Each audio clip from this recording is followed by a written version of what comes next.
इस पे आते हैं। हाइड्रोकार्बन चैप्टर में एल्केन के प्रॉपर्टीज की बात कर रहे हैं, मेथड ऑफ प्रिपरेशन हो गए थे।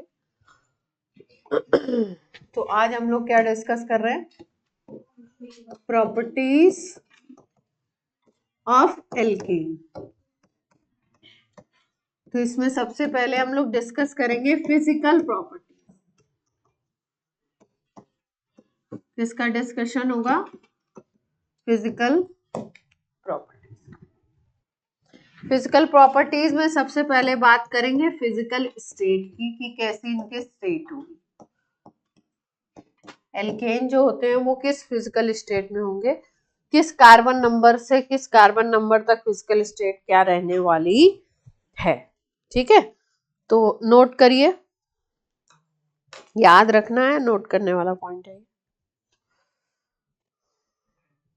Up to 4 carbon atom, up to 4 carbon atom, colourless odourless gases, C1 to C4 यानी मीथेन से शुरू करके ब्यूटेन तक क्या होंगे? Colourless odourless gases. Gaseous state है, यानी कि physical state C1 to C4 क्या है? गैसियस है। फिर उसके बाद C5 to C17 colourless odourless liquids. C5 to C17 जिसमें कार्बन 5 से लेके 17 तक है, ये कलरलेस ओडरलेस लिक्विड्स। और C18 एंड ऑनवर्ड्स जब बात करेंगे तो कलरलेस ओडरलेस सॉलिड्स हो जाएंगे। C18 एंड ऑनवर्ड्स क्या हो जाएंगे? Colourless odourless solids. यानी 4 तक बात है गैस, ब्यूटेन तक गैस है। फिर उसके बाद 5 से लेके 17 तक क्या हो गए? लिक्विड्स हो गए। फिर अगर 18 और 18 के से ज्यादा कार्बन एटम है तो कौन सी स्टेट बन जाएगी? सॉलिड्स।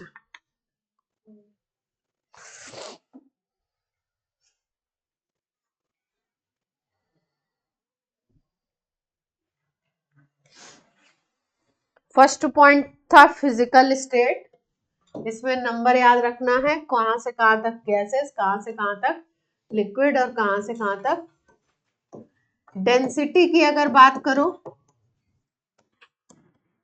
तो मॉलिक्यूलर वेट जैसे जैसे बढ़ेगा वैसे वैसे डेंसिटी बढ़ती जाएगी। मॉलिक्यूलर वेट जैसे जैसे बढ़ेगा एल्केन का वैसे वैसे डेंसिटी बढ़ेगी। हालांकि इंक्रीज बहुत तेज नहीं होता है, स्लो इंक्रीज होता है, लेकिन फिर भी मॉलिक्यूलर वेट बढ़ेगा तो डेंसिटी क्या होगी? बढ़ेगी। और एक पॉइंट और याद रखना है, ये क्या होते हैं? Lighter than water, lighter than water. यानी कि अगर वाटर और इनका मिक्सचर रखा जाएगा तो ऊपर की लेयर क्या होगी? वाटर नीचे होना चाहिए और इसकी लेयर कहाँ होनी चाहिए? ऊपर होनी चाहिए अगर मिक्सचर बनाओगे तो।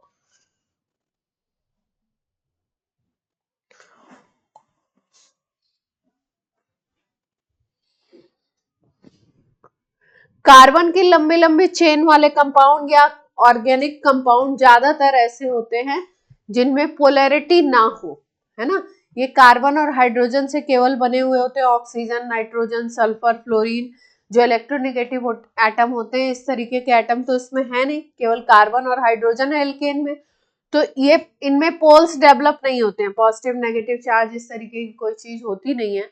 तो इसीलिए ये वाटर में क्या होंगे? वाटर में इनसॉल्युबल होंगे और आपके जो ऑर्गेनिक सॉल्वेंट्स होते हैं उनमें सॉल्युबल होंगे। तो सॉल्युबिलिटी की अगर बात करो तो वाटर में क्या होंगे? इनसॉल्युबल, क्योंकि आपने उसमें पढ़ा हुआ है ना, like dissolve like. H2O polar solvent है तो उसमें पोलर चीजें डिजॉल्व होंगी। ये क्या होते हैं? नॉन पोलर होते हैं, ये होते हैं नॉन पोलर, मतलब पॉजिटिव नेगेटिव नहीं बनेगा, तो ये डिसॉल्व होंगे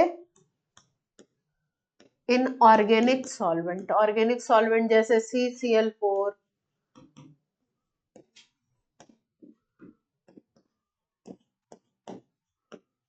क्लोरोफॉर्म, ये सब ऑर्गेनिक सॉल्वेंट।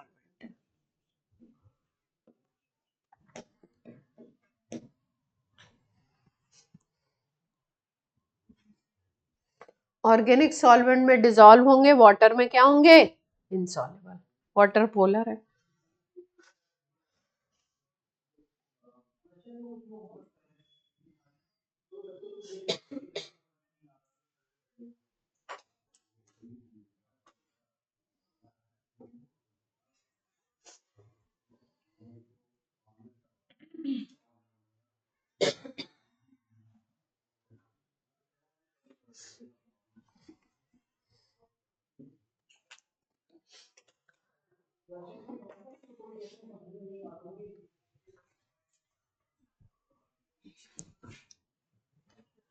उसके बाद बात कर रहे हैं हम लोग बॉइलिंग पॉइंट की। बॉइलिंग पॉइंट में एक ही बात याद रखिए कि एल्केन में जितनी ब्रांचिंग बढ़ती जाएगी उतना बॉइलिंग पॉइंट कम होता जाएगा। एल्केन जितना स्ट्रेट चेन होगा उतना उसका बॉइलिंग पॉइंट क्या होगा, ज्यादा। तो एल्केन में boiling point directly inversely proportional होगा क्या, ब्रांचिंग के। अगर ब्रांचिंग बढ़ेगी तो बॉइलिंग पॉइंट कम होता जाएगा, जितना ज्यादा ब्रांच होगी उतना ज्यादा बॉइलिंग पॉइंट कम होगा। और अगर स्ट्रेट चेन है तो बॉइलिंग पॉइंट क्या होगा, हाइयर होगा। ठीक है, जैसे मान लो हम बोलते हैं 6 कार्बन का लेते हो आप एल्केन, 6 कार्बन का अगर स्ट्रेट चेन लेते हो तो इसको बोलते हो एन हेक्सेन। स्ट्रेट चेन वाले कंपाउंड को नॉर्मल बोलते हैं, एन हेक्सेन, नॉर्मल हेक्सेन। इसी को अगर तुम ब्रांचिंग कर दो, मतलब एक मिथाइल ऊपर की तरफ यहां लगा दीजिए और 5 कार्बन की चेन बना दीजिए, ये वाली,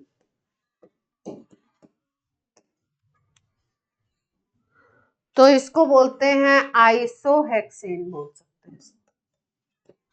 ये ग्रुप आइसो कहलाता है, ये वाला ग्रुप आइसोहेक्सेन बोल सकते हैं। आईपीएसी नेम लिखोगे तो 2 मिथाइल पेंटेन लिखोगे, लेकिन जनरल नेम में आइसोहेक्सेन लिख सकते हो। तो अगर देखो इसमें, तो इसमें 6 कार्बन की स्ट्रेट चेन थी, 6 कार्बन की स्ट्रेट चेन थी। यहाँ पे 6 कार्बन की स्ट्रेट चेन में क्या हो गई, 5 कार्बन की चेन रह गई, एक ब्रांचिंग हो गई। तो अगर इसको ए बोलो, इसको बी बोलो, तो बॉइलिंग पॉइंट जो होगा वो ए का ज्यादा होगा और बी का कम होगा, क्योंकि बी में क्या हो गई है, ग्रुप तो सारे उतने ही है, मॉलिक्यूलर वेट दोनों का सेम होगा, क्योंकि 6 कार्बन का एल्केन वो भी है, 6 का ये भी है, लेकिन इसमें ब्रांचिंग प्रेजेंट है तो इसका बॉइलिंग पॉइंट कम होगा और पहले वाले का बॉइलिंग पॉइंट ज्यादा होगा। यानी ब्रांचिंग बढ़ाते जाइए तो बॉइलिंग पॉइंट कम होता जाएगा। कोई समस्या?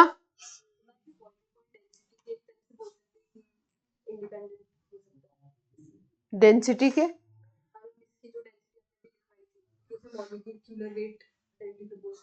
हाँ, तो इसमें दोनों में सेम है। हाँ, इसमें डेंसिटी अप्रॉक्स सेम ही आएगी, क्योंकि वैसे तो मॉलिक्यूलर वेट किसके ऊपर डिपेंड करता है, डेंसिटी के ऊपर करता है ना। नेक्स्ट मेल्टिंग पॉइंट पे आ जाते हैं। मेल्टिंग पॉइंट, मेल्टिंग पॉइंट में देखिए, अगर आप इवन नंबर का लेते हो, इवन नंबर कार्बन होते हैं तो उसका मेल्टिंग पॉइंट हाइयर होगा। किसके कंपैरिजन में, इसके अगर पहले वाला है या इसके बाद वाला है उससे भी। जैसे मान लो तुमने लिया CH3 CH2 CH2 CH3, ये इवन नंबर का कार्बन है, 4 कार्बन का एल्केन है ना। तो इसका बॉइलिंग पॉइंट, अगर इसको B मान लो, इसका बॉइलिंग पॉइंट ऑड नंबर इसके पहले वाला कौन सा होगा, जस्ट पहले वाला 3 कार्बन का हो सकता है, और जस्ट बाद वाला ऑड कितने का होगा, 5 कार्बन का होगा। तो जो जस्ट पहले वाले और जस्ट बाद वाले होते हैं उनके मेल्टिंग पॉइंट क्या होते हैं, लोअर होंगे in comparison to even number वाले, है ना। अगर इसको B बोला था आपने, इसको A बोल दीजिए, इसको C बोल दीजिए, तो आप डेफिनेटली क्या कह सकते हो, डेफिनेटली 2 बातें कह सकते हो कि जो मेल्टिंग पॉइंट होगा of B is greater than melting point of A, और दूसरा आप कह सकते हो melting point of B is greater than melting point of C। यानी कि इवन नंबर का अगर हाइड्रोकार्बन है, इवन कार्बन नंबर का हाइड्रोकार्बन है, तो क्या होगा उसका मेल्टिंग पॉइंट,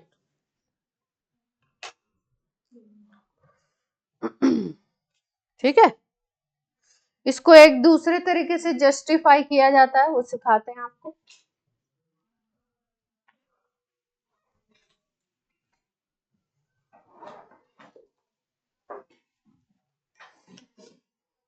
ये बना लिया आपने,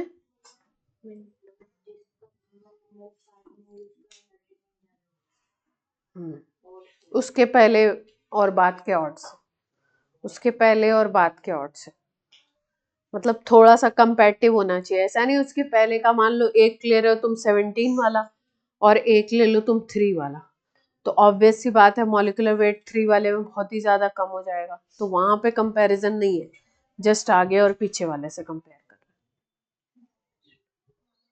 नेक्स्ट से कर रहे हैं, मतलब आने वाले नेक्स्ट और प्रीवियस।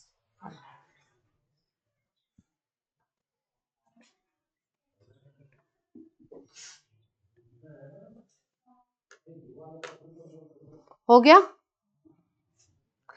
मेल्टिंग पॉइंट का देखिए रिलेशन कैसे होता है, यहाँ पे तो ज्यादा समझाया नहीं गया है, पर थोड़ा सा समझ लीजिए कैसे मेल्टिंग पॉइंट देखते हैं। मेल्टिंग पॉइंट जो होता है वो रिलेटेड होता है पैकिंग से, ये बताया है कभी आपको, सिखाया है पैकिंग, जब क्रिस्टल पढ़ेंगे हम लोग सॉलिड स्टेट तो उसमें पढ़ेंगे। मेल्टिंग पॉइंट जो रिलेटेड होता है वो पैकिंग से रिलेटेड होता है, जितनी अच्छी पैकिंग होगी उतना ज्यादा मेल्टिंग पॉइंट अच्छा, मतलब ज्यादा होगा, है ना। अब पैकिंग समझो एक छोटे से एग्जांपल से, मान लो ये कोई बॉक्स दिया हुआ है ना, 3D में समझ लो, ये कोई 3D में बॉक्स दिया हुआ है, मैं बोलने जा रही थी, ये कोई बॉक्स दिया हुआ है, तो बॉक्स बोले तो 3D है ना, 3 डायमेंशन होंगे, क्यूब है कोई। अब आपको बोला गया कि भाई ऐसा करो कि तुमको इतनी बड़ी बड़ी बॉल दे दी गई है ना, ये बॉल दे दी गई है, अब इसको आपको इसमें फिक्स करना है ना। तो ऐसा हो सकता है बॉल का साइज इतना, दोनों सेम बननी चाहिए, बॉल का साइज इतना बड़ा है कि हो सकता है आप 2 ही बॉल इसमें फिट कर पाओ, खाली जगह बहुत सारी रह जाएगी, है ना। मान लो तुमने इतनी बड़ी बड़ी ऐसे 2 बॉल फिट कर पाए, अब इधर इतनी जगह नहीं है कि तीसरी आ जाए, इधर भी जगह नहीं है ना, तो एम्प्टी स्पेस इतना इधर ये बच जाएगा, है ना। लेकिन अगर आपको बॉल दे दी गई इसमें, मान लीजिए आपको बॉल का साइज ऐसे छोटा छोटा सा दे, छोटा छोटा दे दिया, है ना, स्मॉल साइज की दे दी गई, तो अब क्या करोगे आप कि क्यूब में आप, ये बॉल का साइज छोटा है ना, तो आप हो सकता है इसको और अच्छे तरीके से अरेंज कर लो, खूब अच्छे से लेयर बना लो, है ना। इसी साइज की ढेर सारी बॉल दी गई आपको, आप इसमें लेयर बना लो, तो जब पैक करोगे इसको पूरे बॉल से, तो आप देखोगे एम्प्टी स्पेस होता है, जहां पे बॉल है उसके अलावा जो खाली जगह बची हुई वो एम्प्टी स्पेस हो गया, वॉइड बोलते हैं उसको। बॉल को हम लोग मॉलिक्यूल के केस, मतलब कंपाउंड के केस में हम बोलते हैं कि ये मॉलिक्यूल मान लीजिए आप, ये एक मॉलिक्यूल है, ये दूसरा। अगर मॉलिक्यूल का साइज बहुत बड़ा बड़ा है तो पैक जब करोगे इसमें, जब ये प्रेजेंट होगा तो क्या होगा कि एम्प्टी स्पेस इतना ज्यादा बच रहा है, वॉइड ज्यादा बच रहा है। वॉइड अगर खाली जगह अगर ज्यादा होती है तो बोलते हैं पैकिंग खराब है। अगर इस तरीके की पैकिंग हो जाए कि खाली जगह बहुत कम है, एम्प्टी स्पेस वॉइड बहुत कम है, तो बोलते हैं पैकिंग बहुत अच्छी है। और जैसे ही पैकिंग अच्छी होगी वैसे ही मेल्टिंग पॉइंट क्या होगा, मॉलिक्यूल बहुत पास पास हैं, कॉम्पैक्ट हैं, तो मेल्ट करने के लिए टेम्परेचर ज्यादा देना पड़ेगा। ठीक है, कॉम्पैक्ट पैकिंग है तो टेम्परेचर क्या होगा, ज्यादा दोगे तब वो मेल्ट होगी चीज। अब जैसे मान लो ये मॉलिक्यूल का साइज छोटा है तो उनकी पैकिंग क्या होगी, अच्छी हो जाएगी। तो एम्प्टी स्पेस इसमें कम होगा उसके कंपैरिजन में। तो जहां पे पैकिंग खूब अच्छी हो गई वहां पे खाली जगह क्या होगी, कम होगी, वॉइड क्या होंगे, लेस होंगे।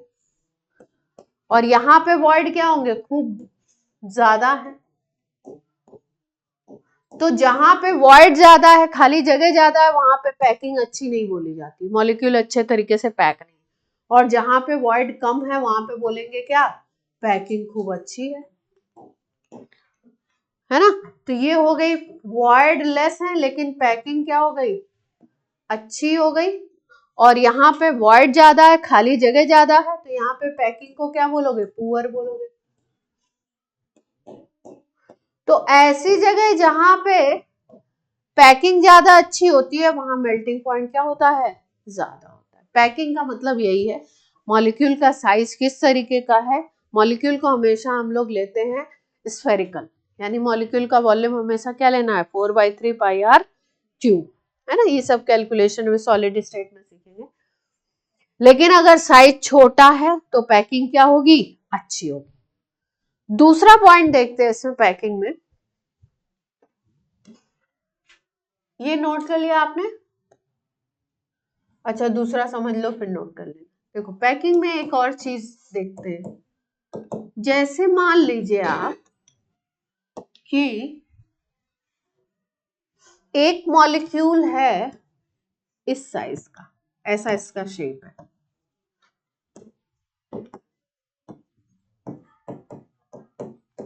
ठीक है। और एक मॉलिक्यूल मान लीजिए इस शेप का है,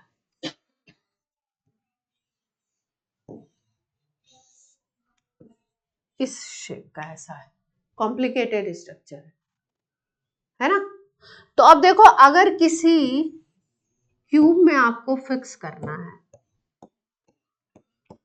तो आप देखोगे कि अगर इस तरीके का ब्रांचिंग वगैरह कम है, इसमें सिंपल स्ट्रक्चर है, तो आप ज्यादा अच्छे तरीके से इसको पैक ऐसे कर लो या ऐसे फ्लैट में रख लो, मतलब इसमें वॉइड कम बचेगा। बात कुछ समझ आ रही है बच्चों, इसमें खाली जगह क्या होगी, कम होगी। लेकिन अगर अनसिमेट्रिकल सा स्ट्रक्चर है, ब्रांच ब्रांच खूब ज्यादा है, तो आप देखोगे कि उस स्ट्रक्चर में आप इसमें मान लो हो सकता है ये स्टार लाइक थिंग जो भी है, स्टार लाइक स्ट्रक्चर है, इसको 2-4 ही रखो, है ना। क्योंकि जब इधर इधर रखोगे दूसरा तो हो सकता है इसकी ये चीज इसको प्रॉब्लम करे, इधर रखोगे तो, है ना, तो कम ही रख पाओगे, कम आप इसमें एडजस्ट कर पाओगे, कम पैक कर पाओगे। तो यानी कि यहाँ पे वॉइड के चांसेस क्या होंगे, ज्यादा होंगे, और यहाँ पे वॉइड के चांसेस क्या होंगे, कम होंगे। तो इसको क्या बोलोगे, पैकिंग को क्या बोलोगे, अच्छी पैकिंग बोल दोगे। और ये वाली पैकिंग को क्या बोलोगे, ये बात सबको समझ आ रही है। इसमें बोलते हैं, इसको बोलते हैं, अगर इस तरीके के स्ट्रक्चर्स हैं, मतलब ये एग्जैक्टली स्ट्रक्चर नहीं है, पर इसमें बोलते हैं अगर सिमेट्रिकल स्ट्रक्चर है, कैसा स्ट्रक्चर है, स्ट्रक्चर कैसा दिख रहा है आपको, सिमेट्रिकल, तो पैकिंग जो होगी वो अच्छी होगी। अगर स्ट्रक्चर अनसिमेट्रिकल है, एक हाथ इधर निकला है, एक पैर इधर निकला है, एक पैर इधर निकला है, किसी पर्सन को इसमें भर रहे है ना, वो कहीं हाथ अड़ाएगा, कहीं पैर अड़ाएगा, कहीं कुछ अड़ाएगा, कोई ऐसा है ऐसे, है ना, उसको 10% को ऐसे ऐसे फिक्स कर दिया आपने आराम से, सिमेट्रिकल आदमी है ना। जैसे कई लोग होते हैं बहुत बहुत दिमाग चलाते हैं, क्या करते हैं, बहुत दिमाग चलाते हैं, उनको मैनेज करना क्या होता है, अगर उनको आपको मैनेज करना हो तो मुश्किल हो जाता है ना। और कुछ लोग होते हैं सरेंडर हैं, बिल्कुल आराम से, जैसे हैं वैसे हैं, आपको उनको दिमागी तौर पे भी उनको आप मैनेज कर लोगे और फिजिकली भी मैनेज कर लेंगे, हैंडल कर लेंगे मतलब, ठीक है। तो ये क्या है, ये फिजिकली हैंडल करने में आसान है, इनकी पैकिंग आसान है, इनकी पैकिंग क्या है, डिफिकल्ट है। पैकिंग हो जाएगी, जब पैक करोगे तो आपका वॉइड ज्यादा मिलेंगे, आपको खाली जगह ज्यादा रहेगी इसमें, तो पैकिंग बेकार होगी, तो मेल्टिंग पॉइंट क्या होगा इसका, कम। पैकिंग अच्छी नहीं होगी तो मेल्टिंग पॉइंट लो, और अगर पैकिंग अच्छी है तो मेल्टिंग पॉइंट क्या होगा, हाई। तो इस स्ट्रक्चर को हम बोल सकते हैं एक टर्म में सिमेट्रिकल स्ट्रक्चर। ये सिमेट्रिकल है, सिमेट्री अगर है तो पैकिंग क्या होगी, अच्छी होगी। और अगर स्ट्रक्चर मिल गया अनसिमेट्रिकल तो पैकिंग क्या होगी, अनसिमेट्रिकल अगर स्ट्रक्चर है तो पैकिंग हो जाएगी पुअर। क्लियर है बात, नोट कर लीजिए, डनाडन। पहली बार रह गई थी, बना लो, इससे समझने की चीजें हैं, पढ़ेंगे आगे पर काम आएगी हर चैप्टर में, तो अभी पढ़ लेते हैं। अरेंज नोट कर लिया दोनों पेजेस, तो लिख लिया,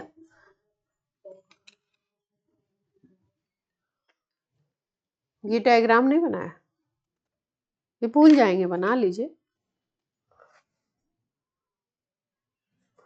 ऑनलाइन बात क्लियर है, ऑनलाइन,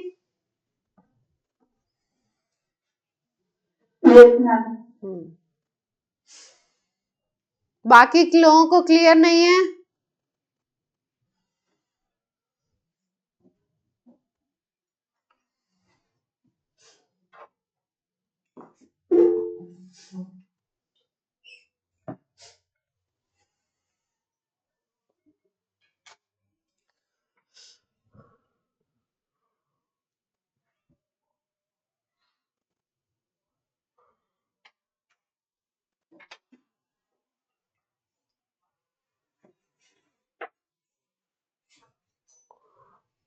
हो गई ये स्लाइड, जल्दी करो, क्या कर रही हो प्राख्या, आगे बैठ के भी लेट लिख रही हो।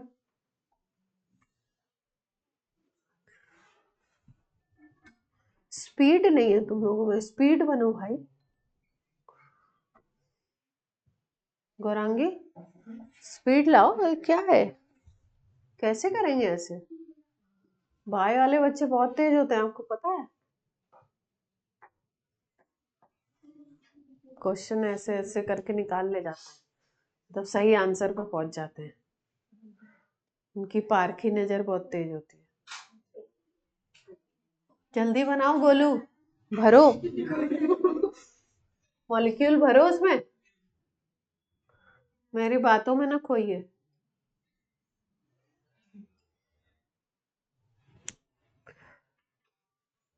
केमिस्ट्री में इंटरेस्ट लीजिए, क्या है सिमेट्रिकल, बातें बातें तो करनी ही पड़ती है।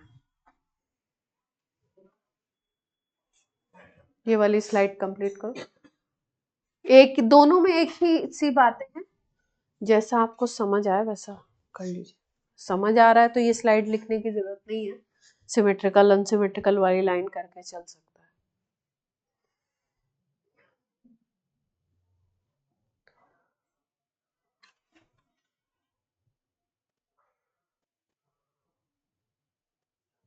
कर लिया पक्का।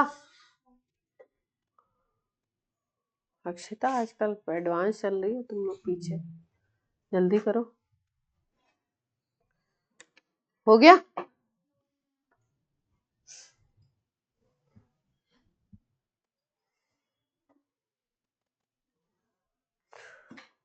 ये इतना मैंने मॉलिक्यूल बना बना के क्यों दिखाया आपको, ताकि आपके दिमाग में बात फिक्स हो जाए, एकदम बैठ जाए, नहीं तो ये एक लाइन में सिमेट्रिकल अनसिमेट्रिकल लिख के बात खत्म हो सकती थी।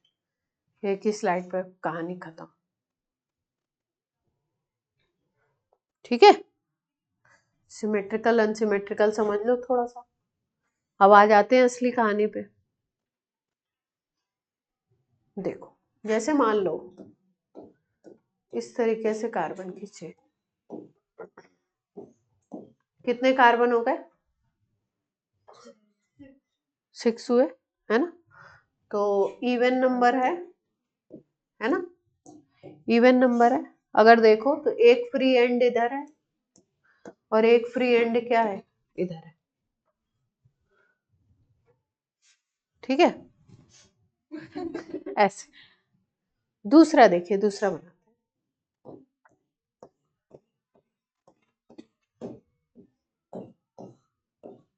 कितने का बना दिया?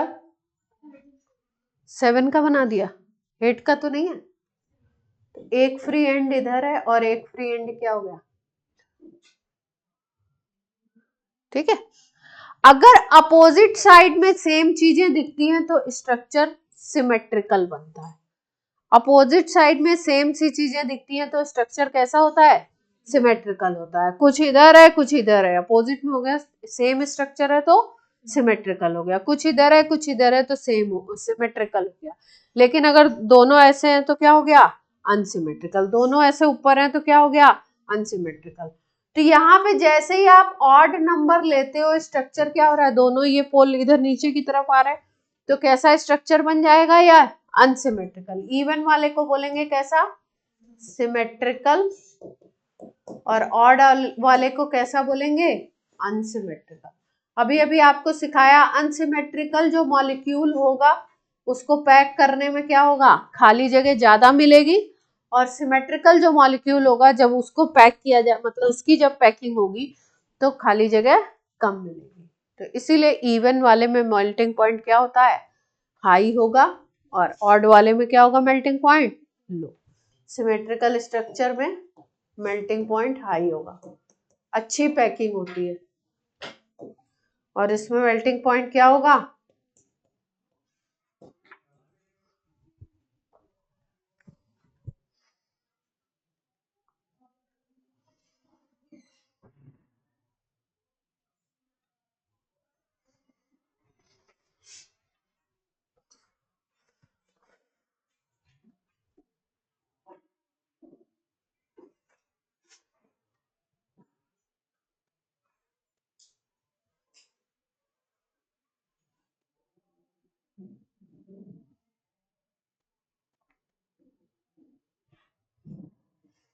हो गया।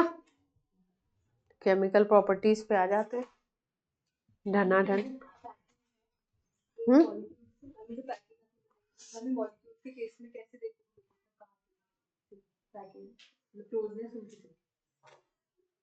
क्लोजनेस नहीं, स्ट्रक्चर के ऊपर डिपेंड करे। जैसे इस मॉलिक्यूल को मैंने बताया इससे इसके इक्वल मान लीजिए, जिसमें इवन नंबर है, कि कुछ सिमेट्रिकल सा स्ट्रक्चर है। तो जब मॉलिक्यूल एक दूसरे के साथ अटैच होंगे, क्रिस्टल बनाएंगे तो अच्छा पैक होगा, मतलब वॉइड कम होगा। और जब इस तरीके का बनता है ना, जिसको अनसिमेट्रिकल कह रहे हैं, तो इसको इसके इक्वल है। मतलब आप पूछना चाह रही है कि क्वेश्चन कैसे आएगा, वो आएंगे अभी तरह तरह के। हाँ, H2Cl2 ये सब तो स्ट्रेट लाइन स्ट्रक्चर, इसमें इवन होंगे। इवन वाले भी तो सही। हाँ, ये नहीं एल्केन सोचिए अभी, अभी कुछ और ना सोचे। अभी किस पे फोकस कर रहे हैं हम लोग? ऑर्गेनिक पे। अभी ऑर्गेनिक पे सोचिए। सब फंडे किस पे लगा रहे हैं? ऑर्गेनिक। चलिए,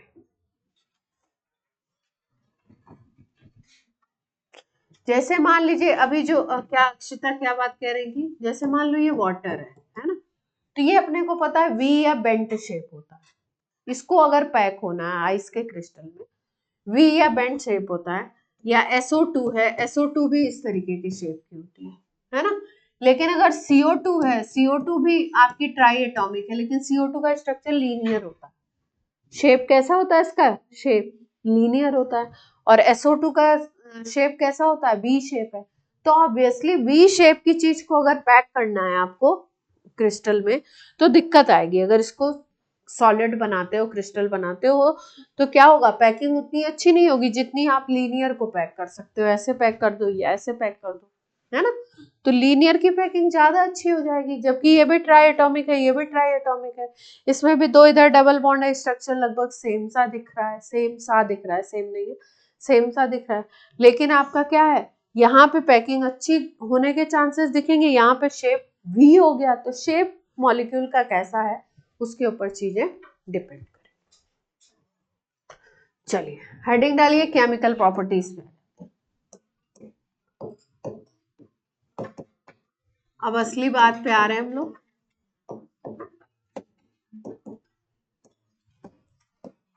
केमिकल प्रॉपर्टीज में केमिकल रिएक्शंस की बात करेंगे।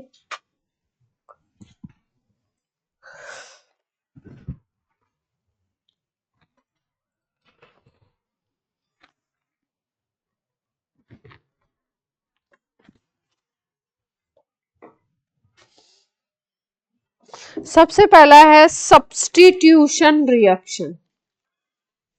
हेडिंग डालिए सब्स्टिट्यूशन रिएक्शन। बोला है एनसीईआरटी दीजिए। First is substitution reaction.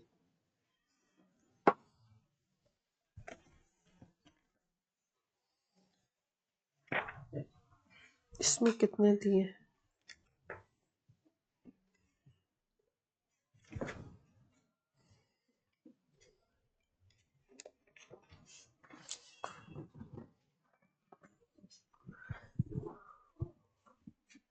First one is substitution. Substitution का मतलब समझते हैं, 10th में पढ़ा है आपने सबने, है ना? क्या पढ़ते थे? सब्स्टिट्यूशन का मतलब जल्दी से बताइए। वो मेटल या वो नॉन मेटल जिसकी एक्टिविटी ज्यादा होती थी रिएक्टिविटी सीरीज में, वो क्या करता था, अपने से लेस एक्टिव मेटल या लेस एक्टिव नॉन मेटल को उसके सॉल्ट से डिस्प्लेस कर देता था, सब्स्टिट्यूट कर देता था, है ना, खुद उसकी जगह पे आ जाएगा और उसको क्या करेगा, बाहर निकाल देगा, तो सब्स्टिट्यूशन बोलते थे, है ना। यहाँ पे जो सब्स्टिट्यूशन रिएक्शन है, जैसे ए बी है, सी, तो इसने बना लिया ए सी और बी, है ना। यहाँ पे जो सब्स्टिट्यूशन है कई तरीके के हम लोग पढ़ते हैं, जैसे एक को बोलते हैं, ऑर्गेनिक को पढ़ते हैं हेलोजिनेशन, दूसरे को बोलते हैं सल्फोनेशन, तीसरे को बोलते हैं nitration,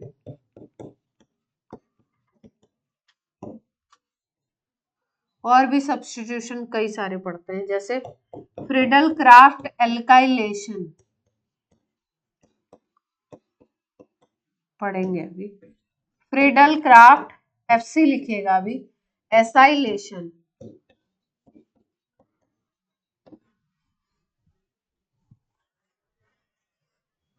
Friedel craft alkylation, Friedel craft alkylation, Friedel craft nitration, sulphonation, halogenation. सबसे पहले पढ़ने जा रहे हैं हेलोजिनेशन।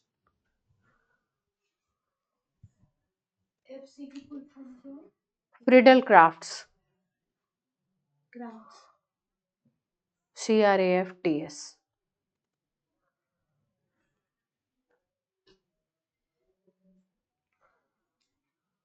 अभी आएगी, बहुत बार आएगी, टेंशन नको करो, एरोमेटिक में आएगी, यहाँ नहीं आएगी एलोपैथिक। चलिए करते हैं। सब्स्टिट्यूशन में भी सबसे पहला पार्ट करने जा रहे हैं हम लोग, कौन सा, हेलोजिनेशन। हेलोजन जानते हैं, हेलोजिनेशन का क्या मतलब है कि आप एल्केन की रिएक्शन करोगे हेलोजन से, हेलोजन में भी F2, में भी Cl2, में भी Br2, में भी I2, तीनों में से, चारों में से कोई भी ले सकते। फ्लोरीन की ज्यादातर रिएक्शन एक्सप्लोसिव इन नेचर होती है, इसलिए रिएक्शन लेते नहीं इनकी, Cl2 Br2 में। तो इसमें हेलोजिनेशन में क्या होगा आपका कि हेलोजन का एक मॉलिक्यूल एक हाइड्रोजन को हटा देगा और आपका यहाँ पे बन जाएगा RX और HX।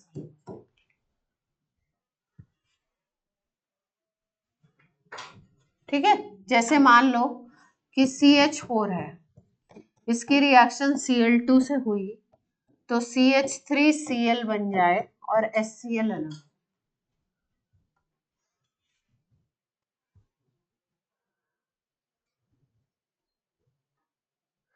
यहां पर जो हम हेलोजिनेशन पढ़ने वाले हैं वो पढ़ रहे हैं इन प्रेजेंस ऑफ सनलाइट। किसमें पढ़ते हैं हम लोग? In presence of sunlight, HNu की प्रेजेंस में बात।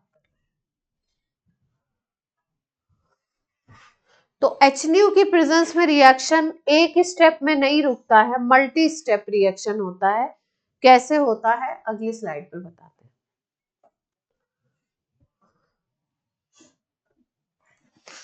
जहां पे जिस रिएक्शन में फ्री रेडिकल बनता है उस रिएक्शन में हम लोग क्या बोलते हैं? फ्री रेडिकल बनता है। वो किस किस कंडीशन में बन सकता है फ्री रेडिकल? याद है कुछ? क्या कंडीशन बताई थी? हेल्पर बताया था। हेल्पर हीट होना चाहिए, इलेक्ट्रिसिटी हो सकती है ना, लाइट हो सकती है, पेरोक्साइड हो सकता है, और क्या था? कोई फ्री रेडिकल पहले से हो सकता है, आर फॉर रेडिकल। तो यहाँ पे क्या है? सनलाइट है ना, तो लाइट है ना, तो ये रिएक्शन कैसा होगा? सनलाइट की प्रेजेंस में अगर रिएक्शन करा रहे हो तो मैकेनिज्म किस तरीके की होगी? Free radical substitution. कैसी होगी? Free radical substitution. सब्स्टिट्यूशन में भी मैकेनिज्म किसको फॉलो कर रहा है? कार्बोकेटाइन कार्बन आयन को नहीं, किसको फॉलो कर रहा है? Free radical. सनलाइट दिखेगा तो ज्यादातर कैसा रिएक्शन होगा? Free radical. अब कैसे होगा देखिए,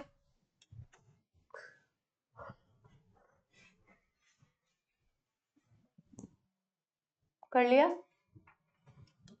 मान लीजिए कि आप रिएक्शन करा रहे हो मीथेन का Cl2 से सनलाइट की प्रेजेंस, है ना। तो ये रिएक्शन होता कैसे? कई स्टेप में होता है। देखो, CH4 प्लस Cl2 करोगे तो पहले स्टेप में CH3Cl बन जाएगा और HCl। दूसरे स्टेप में क्या होता है? ये रिएक्शन यहीं पे नहीं रुकता है, CH3Cl में एक और Cl2 ऐड होगा HNu की प्रेजेंस में। ये एक और हाइड्रोजन को हटाएगा, एक है और हेलोजन जुड़ जाएगी। एक क्लोरीन यहाँ से यहाँ जुड़ रही है, एक हाइड्रोजन निकल रहा है। तो अगला स्टेप में यहाँ पे HCl हो गया। पहले CH3Cl बना था, अब क्या बन गया? CH2Cl2। अब ये जो CH2Cl2 है ये फिर से रिएक्ट करेगा, CH2Cl2 फिर से रिएक्ट करेगा किससे? क्लोरीन से HNu की प्रेजेंस में, और ये बना देगा CHCl3 और HCl। ये रिएक्शन कब तक होता रहेगा? जब तक सारे के सारे हाइड्रोजन का सब्स्टिट्यूशन ना हो जाए। कितने हाइड्रोजन थे? 4। पहले स्टेप में एक गया, CH3 बचा। दूसरे स्टेप में CH3 में से भी एक चला गया, CH2 बचा। तीसरे स्टेप में CH2 में से भी एक चला गया, CH बचा। अब चौथे स्टेप में क्या होगा? CHCl3 पे Cl2 रिएक्ट करेगा HNu की प्रेजेंस में, और ये क्या बन जाएगा? CCl4 plus HCl। सारे हाइड्रोजन जब निकल जाएंगे तब सब्स्टिट्यूशन क्या होगा? रुक जाएगा। कोई समस्या हो तो बोलिए।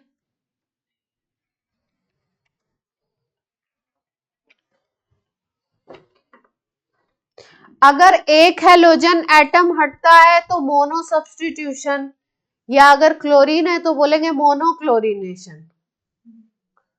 अगर दो हेलोजन हट जाएंगे मतलब दोनों स्टेप को मिला के क्या बोलोगे? डाई सब्स्टिट्यूशन, ट्राई सब्स्टिट्यूशन, या मोनोक्लोरीनेशन, डाइक्लोरीनेशन, ट्राइक्लोरीनेशन, टेट्राक्लोरीनेशन, पॉलीक्लोरीनेशन, ऐसे बोल सकते हैं। ये हम लोग क्या पढ़ रहे हैं? हेलोजिनेशन में भी कौन सा पढ़ रहे हैं? हेलोजिनेशन में भी फ्लोरीनेशन, क्लोरीनेशन, ब्रोमीनेशन, नाइट और आयोडीनेशन हो सकता है। ये हम क्या पढ़ रहे हैं? क्लोरीन से हो रहा है ना, तो सिंपल नाम उसी की बेसिस क्लोरीनेशन।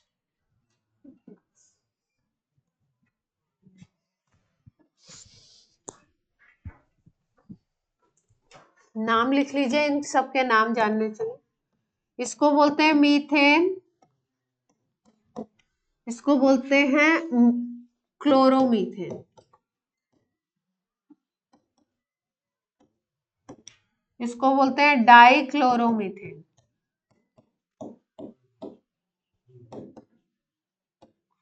ये CH-Cl3 को बोलते हैं ट्राइक्लोरोमीथेन, या इसका दूसरा नाम होता है क्लोरोफॉर्म।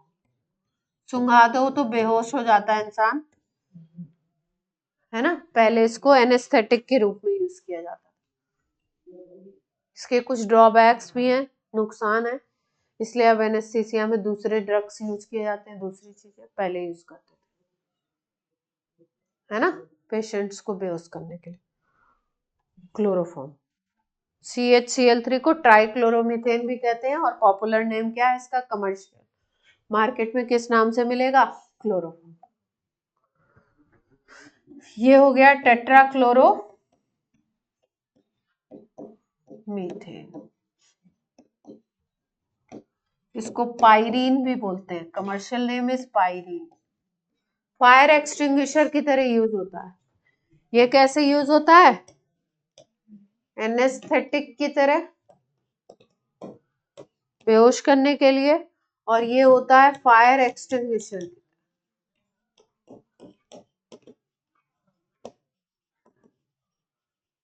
नाम ही दिया गया पायरीन का मतलब होता है, पायरो का मतलब होता है फायर, हाई टेम्परेचर।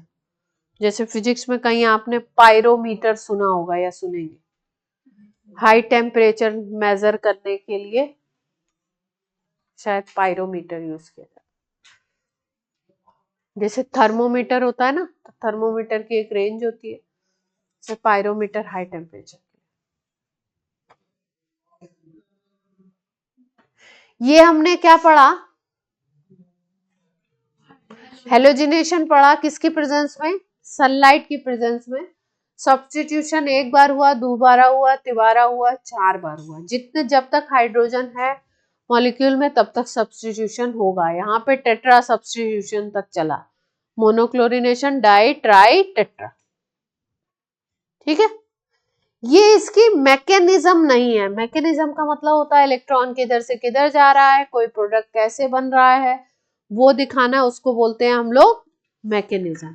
ये मैकेनिज्म नहीं है, ये क्या है, केवल आपको रिएक्शन लिख के दिखाया। तो इसका मैकेनिज्म भी सिखाएंगे, लेकिन पहले हम लोग अगला पढ़ेंगे, ब्रोमिनेशन पढ़ेंगे, आयोडीनेशन पढ़ेंगे, फिर करेंगे।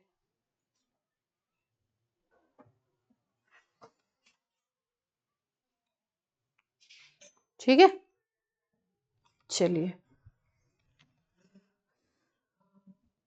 नेक्स्ट पॉइंट लिख लीजिए, इसी रिएक्शन में स्टार बना के लिखिए। Bromination is same as chlorination, bromination chlorination की तरह ही।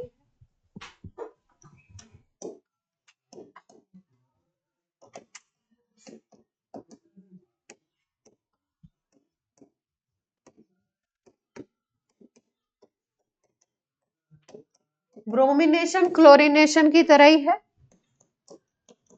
अगर रिएक्शन के रेट की बात करो, स्पीड की बात करो, तो सबसे तेज रिएक्ट जो करता है वो F2 करता है। फ्लोरीन की सबसे ज्यादा होती है, फिर क्लोरीन की होती है, फिर ब्रोमीन की होती है। सबसे फास्ट रिएक्शन F2 करता है।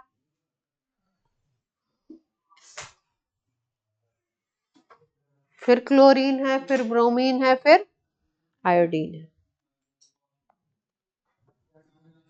अगर हाइड्रोजन को सब्स्टिट्यूशन हो रहा है, आप देख रहे हैं, है ना, तो 3 डिग्री हाइड्रोजन सबसे ज्यादा तेजी से होगा, फास्ट रिएक्शन देगा। उसके कंपैरिजन में 2 डिग्री हाइड्रोजन, उसके कंपैरिजन में 1 degree hydrogen. 2 degree 3 degree hydrogen समझते हैं, वो हाइड्रोजन जो 3 डिग्री कार्बन पे अटैच होगा उसको बोलेंगे 3 डिग्री, जो 2 डिग्री कार्बन पे अटैच होगा उसको बोलेंगे 2 डिग्री। जैसे मान लीजिए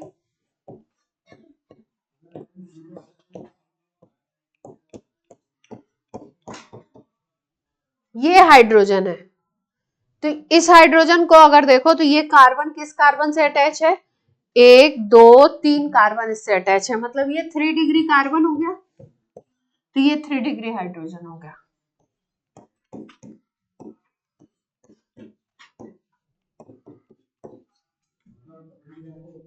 इस कार्बन को अगर देखो, इस हाइड्रोजन को सब्स्टिट्यूट अगर करना है बीच वाले को, अगर इसको करना है तो ये 3 डिग्री बनेगा। अगर इसको सब्स्टिट्यूट करना है मतलब इसका एक हाइड्रोजन हटा के Cl लगाना है, तो इस 2 डिग्री वाले पे अगर सब्स्टिट्यूशन होगा तो इसके कंपैरिजन में कम होगा। और अगर हम सब्स्टिट्यूशन करते हैं किस पे, 1 डिग्री पे, ये कार्बन जो है ये एक ही कार्बन से जुड़ा है, तो ये कैसा हो गया, 1 डिग्री हो गया।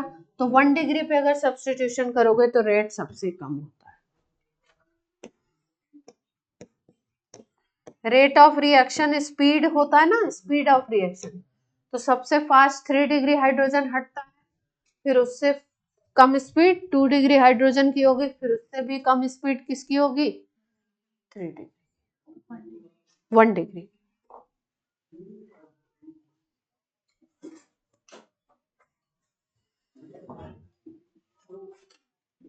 क्लोरीनेशन ब्रोमिनेशन क्या होते हैं, सेम तरीके से होते हैं। आयोडीनेशन में थोड़ा सा कहानी में ट्विस्ट है, तो समझ लेते हैं आयोडीनेशन क्या चीज है। नोट कर लिया है तो बोल दीजिए। ऑनलाइन बच्चों बात समझ आ रही है, ऋषिका? Yes ma'am. नोट हो गया सबका? अगले पॉइंट में लिख लीजिए, आयोडीनेशन की बात कर रहे हैं। आयोडीनेशन, दिस रिएक्शन इज, ये जो रिएक्शन होता है ये होता है आपका, कौन सा रिएक्शन पढ़ते थे हम लोग इक्विलिब्रियम में, रिवर्सिबल। रिवर्सिबल का मतलब दोनों डायरेक्शन में जाएगा ना। This reaction is reversible. कैसे, देखिए, जैसे मान लीजिए CH4 में I2 का रिएक्शन करा रहे हो, तो यहाँ पे बनता है CH3I और HI, ठीक है। इस रिएक्शन में जो HI बनता है, HI जो बनता है ये होता है गुड रिड्यूसिंग एजेंट, बहुत अच्छा रिड्यूसिंग एजेंट होता है ये। तो रिड्यूसिंग एजेंट की टेंडेंसी होती है हाइड्रोजन दे दो, दूसरे को रिड्यूस कर दो तुरंत। तो ये जो HI बनता है ना, ये बन तो गया, लेकिन ये HI क्या करता है, फटाफट से आयोडीन और H में टूट जाता है, और ये हाइड्रोजन तुरंत इससे CH3I से अटैच होकर के फिर से CH4 और I2 में कन्वर्ट हो जाता है। मतलब रिएक्शन दोनों तरफ चलने लगेगा, फॉरवर्ड भी हो रहा है और बैकवर्ड भी हो रहा है। क्लोरीनेशन ब्रोमिनेशन में ये प्रॉब्लम नहीं आती है। अब आपको रिएक्शन में मान लीजिए बनाना है CH3I, और आप देख रहे हो कि 2 ग्राम CH3I बना, थोड़ी देर बाद देख रहे हो कि 1 ग्राम फिर से ये CH4 और I2 बना दिया। तो रिएक्शन जब दोनों डायरेक्शन में होती है तो आपको प्रोडक्ट क्या होगा, आसानी से नहीं मिलेगा, है ना, दोनों में हो रही है, कभी रिएक्टेंट प्रोडक्ट बन रहा है, कभी प्रोडक्ट रिएक्टेंट बन रहा है। आप रिएक्शन कराने चले हो प्रोडक्ट बनाने के लिए, CH3I बनाने के लिए। तो जब रिवर्सिबल रिएक्शन हो जाता है आयोडीनेशन का, तो आयोडीनेशन की ये एक प्रॉब्लम हो गई, है ना। हम बनाना चाहते हैं ये, लेकिन क्या हो रहा है, कुछ कुछ अमाउंट में फिर से रिवर्स रिएक्शन भी हो जा रहा है। तो ये दिक्कत है आयोडीनेशन में। आयोडीनेशन की क्या हो गई, ये प्रॉब्लम हो गई, ड्रॉबैक हो गया। तो इस प्रॉब्लम को सॉल्व करने के लिए हम क्या करते हैं, रिएक्शन के अंदर, रिएक्शन में एक स्ट्रॉन्ग ऑक्सीडाइजिंग एजेंट डाल देते हैं। क्या डाल देते हैं, स्ट्रॉन्ग ऑक्सीडाइजिंग एजेंट डाल, जैसे स्ट्रॉन्ग ऑक्सीडाइजिंग एजेंट में आते हैं HNO3 नाइट्रिक एसिड, या HiO4, पैरायोडिक एसिड बोलते हैं इसको, या पीरियोडिक एसिड भी बोलते हैं। ये क्या है? Nitric acid. HiO4 इज पर आयोडिक एसिड भी बोलते हैं इसको, और पीरियोडिक एसिड भी पढ़ते हैं, दोनों में से जो भी पढ़ लो। ये जो HNO3 होगा ये क्या करेगा, जैसे ही HI बनेगा HI से रिएक्ट करके I2 में कन्वर्ट कर देगा उसको, HI को रहने ही नहीं देगा। जैसे ही ये HI बनेगा इस रिएक्शन का, इस HI को HNO3 तुरंत उससे रिएक्शन में, अगर HNO3 भी आपने डाला हुआ है तो HNO3 तुरंत इससे रिएक्ट करेगा, इसको I2 बनाएगा। ठीक है, जब HI पड़ा ही नहीं है, जैसे ही बन रहा है वैसे ही I2 में कन्वर्ट हो जा रहा है, तो ये बैक वाली रिएक्शन नहीं हो पाएगी ना। I2 बन जाएगा तो क्या होगा, इस I2 बनने से बैकवर्ड रिएक्शन क्या होगी, स्टॉप हो जाएगी। आप क्या चाहते हो, केवल फॉरवर्ड रिएक्शन हो, प्रोडक्ट बनाना चाहते हो, तो HI का आपका ट्रीटमेंट किससे हो गया, HNO3 से। HNO3 स्ट्रॉन्ग ऑक्सीडाइजिंग एजेंट है, तो रिड्यूसिंग एजेंट से रिएक्शन तुरंत करेगा, I2 बना देगा। HI जो बना है उसको क्या है, फटाफट से खत्म किया जा रहा है, फिर से I2 में। तो I2 से तो प्रॉब्लम नहीं है, I2 जितनी ज्यादा होगी फॉरवर्ड रिएक्शन उतना ज्यादा होगा। प्रॉब्लम किससे है, HI के बनने से। HI को रहने ही नहीं दिया जा रहा है। खुश है? तो chlorination and bromination are same, मतलब सेम प्रोसीजर है, क्लोरीन की जगह ब्रोमीन लगा दो वैसा ही होगा। आयोडीनेशन में एक स्पेशल केस था क्या, कि ये रिवर्सिबल हो जाती है, और HI जो बन रहा है वो अच्छा रिड्यूसिंग एजेंट है, इसीलिए ये रिवर्सिबल हो रही है, वो हाइड्रोजन दे दे करके बैकवर्ड रिएक्शन करा देता है ना। तो बार बार मीथेन मिलने लगती है, आपको चाहिए CH3 आई और आपको क्या मिल रहा है, मीथेन मिलने लगता है। तो एक चीज लगाई जाती है इसमें, strong oxidising agent concentrated HNO3 डाल दो या पीरियोडिक एसिड डाल दो। जैसे ही ये डालोगे ये HI को क्या करेगा, I2 में कन्वर्ट कर देगा। कोई समस्या हो तो बोले, कोई दिक्कत है?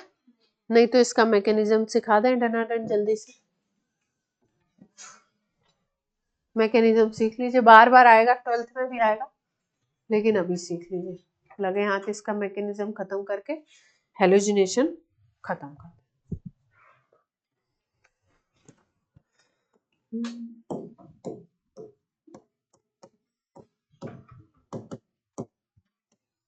मैकेनिज्म का मतलब होता है एग्जैक्टली रिएक्शन हो कैसे रहा है। एक रिएक्शन के कई मैकेनिज्म भी हो सकते हैं, जो सबसे ज्यादा पॉपुलर होता है वो आपको बताया जाता है। किसी किसी रिएक्शन का एक ही, मतलब ज्यादातर रिएक्शन के एक ही मैकेनिज्म होता है, कुछ कुछ के क्या होते हैं, ज्यादा भी हो सकते हैं। तो मैकेनिज्म इसमें 3 स्टेप में होता है। जो सबसे पहला स्टेप होगा उसको बोलते हैं चेन इनिशिएशन स्टेप।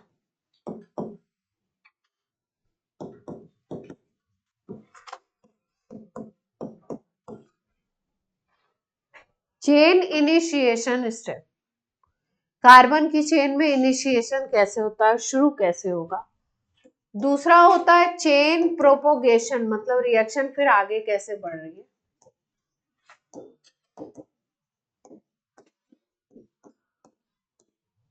और थर्ड स्टेप जो लास्ट स्टेप होता है कि इसमें प्रोडक्ट बनते कैसे हैं, तो उसको हम लोग बोलते हैं चेन टर्मिनेशन स्टेप। क्या बोलते हैं, chain termination, initiation, propagation and termination, ये स्टेप होते हैं।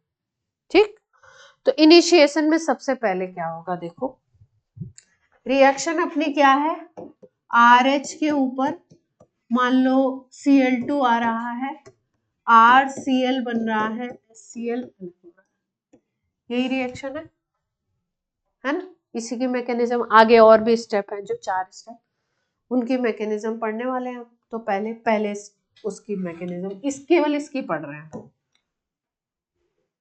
कैसे कैसे होगा। देखो इनिशिएशन में क्या होता है, Cl2 मॉलिक्यूल है अपने पास रिएक्टेंट पे, ये सनलाइट की प्रेजेंस में टूटेगा, और टूटेगा कैसे? होमोलिसिस के थ्रू टूटेगा। Cl सिंगल बॉन्ड Cl है, 2 इलेक्ट्रॉन है इसके, ये 2 इलेक्ट्रॉन क्या होंगे? एक एक इलेक्ट्रॉन को लेकर के एक एक फ्री रेडिकल बन जाएगा, Cl फ्री रेडिकल, और ये दूसरा फ्री रेडिकल बन गया।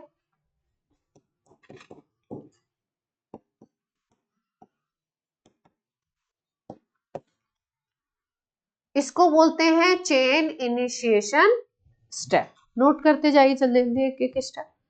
चेन इनिशिएशन स्टेप, इसमें क्लोरीन फ्री रेडिकल बन गए।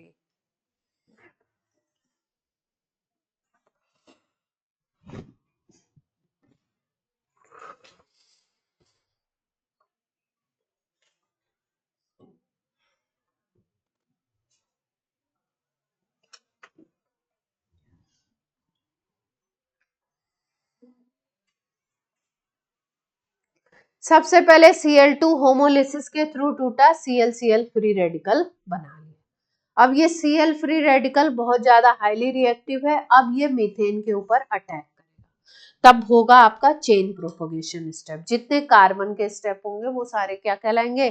Chain propagation step. कैसे होगा देखो, ध्यान से देखो। CH4 मॉलिक्यूल है ना, इसके ऊपर कौन आ गया? Cl free radical. आपको मैंने सिखाया था हेल्पर में R जो था वो क्या बोलता था? R बोलता था कि अगर कोई फ्री रेडिकल पहले से प्रेजेंट है तो वो नए फ्री रेडिकल की बर्थ करा सकता है, उसका जन्म करा सकता है। कैसे होगा नया फ्री रेडिकल? Cl से कैसे बनेगा? यहाँ पे फिर से होमोलिसिस होगी, एक कोई बॉन्ड टूटेगा, किसकी प्रेजेंस में हुआ? Cl की। Cl2 का टूटना कैसे हुआ? सनलाइट की प्रेजेंस में। और CH4 का टूटना कैसे होगा? Cl के प्रेजेंस में। यहाँ पे एक बॉन्ड की होमोलिसिस हुई तो यहाँ CH3 फ्री रेडिकल बन गया, और एक बनेगा H फ्री रेडिकल। ये H फ्री रेडिकल और Cl फ्री रेडिकल मिलके क्या बना लेंगे? Cl। लिख लीजिए, लिखते जाइए।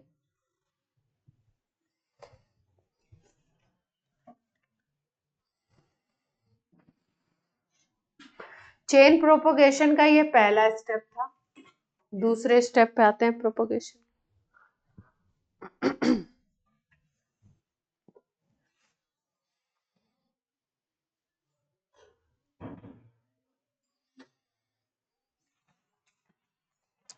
अब ये जो CH3 फ्री रेडिकल बन गया है, ये Cl2 के दूसरे मॉलिक्यूल के पास आ जाएगा।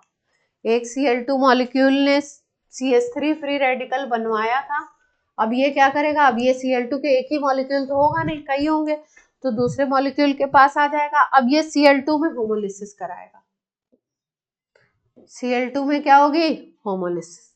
तो एक Cl फ्री रेडिकल बनेगा, और एक Cl फ्री रेडिकल और CH3 फ्री रेडिकल मिलकर के पहला प्रोडक्ट बना देंगे। CH3Cl बन रहा था पहला प्रोडक्ट, कोई दिक्कत? तो ये B हो गया। अब आपके पास तो जगह होगी, आप ऊपर नीचे वैसे लिख रहा होगा ना, चार्ट थोड़ी बनाया आपने। जिसने चार्ट बनाया पेज में नीचे तो जगह है ना, ठीक है। हम चेन टर्मिनेशन को बाद में लिखेंगे, तो हम उसकी जगह पे जा रहे हैं। आप लोग का चार्ट जो बना है उसी में, इसमें नीचे लिखेंगे, है ना, हमारे पास जगह नहीं, एक साथ यहाँ लिखना चाहते हैं। इसी का अगला स्टेप लिख रहे हैं, इसका ही अगला स्टेप। बी लिख दिया था, अब हम लोग क्या कर रहे हैं? इसका सी, अगले स्टेप पे जा रहे हैं।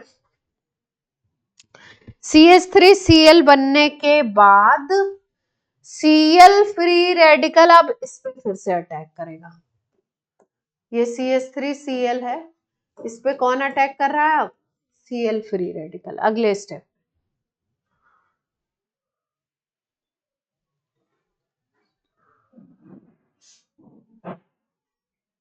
क्या कोई समस्या है? यहाँ पे बॉन्ड की ब्रेकिंग कैसे होगी देखिए ध्यान। इसके ऊपर अटैक करने Cl फ्री रेडिकल आ गया। देखो आपको क्या सिखाया था मैंने कि रिएक्शन पहले हो जाता है, प्रोडक्ट पहले बन जाते हैं, फिर मैकेनिज्म सोचा जाता है कि ये बना होगा तो कैसे बना होगा। पहले स्टेप में हमने बनाया था CH3Cl, है ना, उसके लिए हमको CH3 फ्री रेडिकल और Cl फ्री रेडिकल चाहिए था। अब अगला प्रोडक्ट हमको बनाना है CH2Cl2। क्या बनाना है? CH2Cl2 बनाना है ना। तो अब अपने को क्या चाहिए? CH2Cl चाहिए रेडिकल। अब कौन सा रेडिकल चाहिए अपने को? CH2Cl। तो फिर से यहाँ होमोलिसिस हो जाएगी, एक बॉन्ड फिर से H वाला ब्रेक होगा, होमोलिसिस होगी, और यहाँ पे क्या बनेगा देखिए, ये हाइड्रोजन निकलेगा, ये CH2Cl फ्री रेडिकल बनेगा,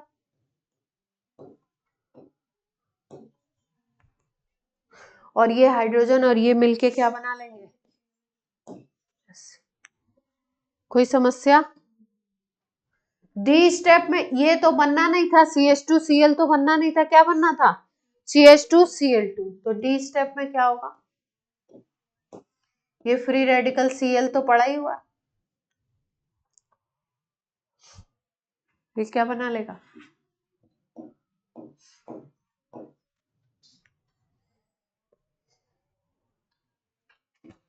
कोई समस्या? इन स्टेप्स को जब 4 बार लिखेंगे, तब 4 बार समझ आएगा, और समझ समझ के लिखेंगे तब। ये कहाँ पे आ गए? कहाँ तक हम लोग आ गए? चेन प्रोपोगेशन स्टेप तक आ गए।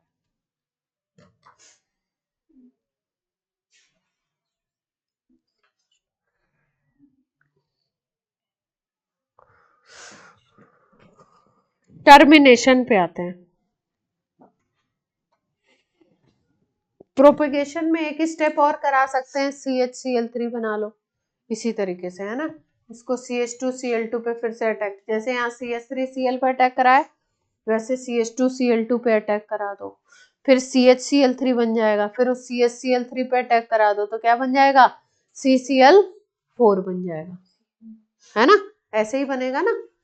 ये लिया CH3Cl लिया था, Cl पे अटैक कराया था, अब क्या ले लेंगे रिएक्टेंट में? CH2Cl2 ले लेंगे, और फिर Cl फ्री रेडिकल का अटैक कराएंगे, फिर यही स्टेप फॉलो करेंगे, तो अपने पास CHCl3 बन जाएगा।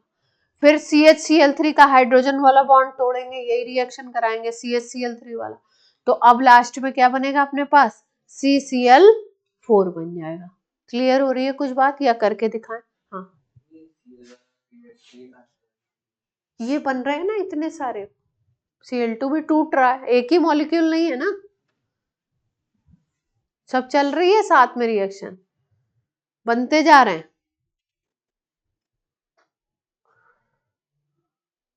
कुछ समझ आ रही है बात? पूरी या थोड़ी सी? E और F लिख के आएंगे आप, EFGH, और स्टेप होंगे ना 4। जैसे आपने CH3Cl पे अटैक कराया वैसे अभी CH2Cl2 पे अटैक कराओगे, सेम रिएक्शन, तो CHCl3 बनेगा। फिर आप CHCl3 पे अटैक कराओगे तो लास्ट में क्या बनेगा? CCl4 बन जाएगा। क्लियर है बात? तो ये डी स्टेप था। अब क्या क्या आएंगे? E आएगा, और क्या आएगा? F आएगा, और क्या आएगा? 2 स्टेप अगले वाले में आएंगे, एक प्रोडक्ट और बनाने के। फिर क्या आएगा? G, और फिर क्या आएगा? इसको कल आप मुझे नेक्स्ट क्लास में आप जो है ना करके बताएंगे। अब मैं चेन टर्मिनेशन पे आ रही हूँ, अगर आपको नहीं आएगा तो फिर मैं सिखाऊंगा। अब किस स्टेप पे आ रहे हैं हम लोग? सीधे लास्ट स्टेप पे, कि रिएक्शन टर्मिनेशन का मतलब रिएक्शन बंद कैसे होती है। अब रिएक्शन हो गई, अब क्लोजिंग स्टेप क्या होंगे, है ना। कोई फंक्शन होता है तो क्या होता है? क्लोजिंग सेरेमनी होती है ना, तो अब क्लोज कैसे होगा? क्लोजिंग स्टेप क्या है? टर्मिनेशन में क्या क्या होता है? जो बचे हुए Cl फ्री रेडिकल होंगे, जो प्रेजेंट होंगे, टर्मिनेशन में ये फिर से Cl2 बना लेंगे। अगर कहीं CH3 फ्री रेडिकल बनता है, शुरू में बन रहा था ना, तो CH3 फ्री रेडिकल हम बोल रहे थे CH3Cl बना लेता है, लेकिन कुछ CH3 फ्री रेडिकल आपस में मिलकर के क्या बना लेंगे, इथेन भी बना सकते हैं। रिएक्शन शुरू हुई थी मीथेन से, उसमें क्या बन गया, साइड प्रोडक्ट में इथेन भी बन सकता है।